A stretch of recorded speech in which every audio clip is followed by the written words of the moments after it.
দৈনিক করতোয়া সংবাদ শিরোনাম সোমবার ১লা বৈশাখ ১৪৩২ ১৪ এপ্রিল ২০২৫ থাকছে দৈনিক করতোয়ার উল্লেখযোগ্য খবর। ইবালির রাসেল শামীমার ৩ বছরের কারাদণ্ড। ই কমার্স প্রতিষ্ঠান ইবালির ব্যবস্থাপনা পরিচালক মোহাম্মদ রাসেল এবং তার স্ত্রী প্রতিষ্ঠানটির চেয়ারম্যান শামীমা নাসরিনকে ৩ বছরের সশ্রম কারাদণ্ড দিয়েছে আদালত। একই সঙ্গে তাদের প্রত্যেকে ৫,০০০ টাকা অর্থদণ্ড দেওয়া হয়েছে। গতকাল রোববার ঢাকার মেট্রোপলিটন ম্যাজিস্ট্রেট মোহাম্মদ মিসবাউর রহমান আদালতের রায় ঘোষণা করেন।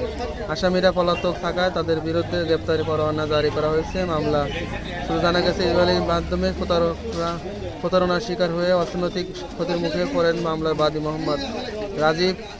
তিনি ইবালির থেকে পণ্য অর্ডার বাবদ ১২,৩৭,৫০০ টাকা পরিশোধ করেন এবং তবে তিনি এ বাবদ কোনো পণ্য বুঝে পায়নি, এজন্য আত্মসাতের অভিযোগ মামলা করেন এবং মামলার প্রমাণাদি সাক্ষ্য প্রমাণ পর্যালোচনা শেষে বিচারক দণ্ডাদেশ দেন।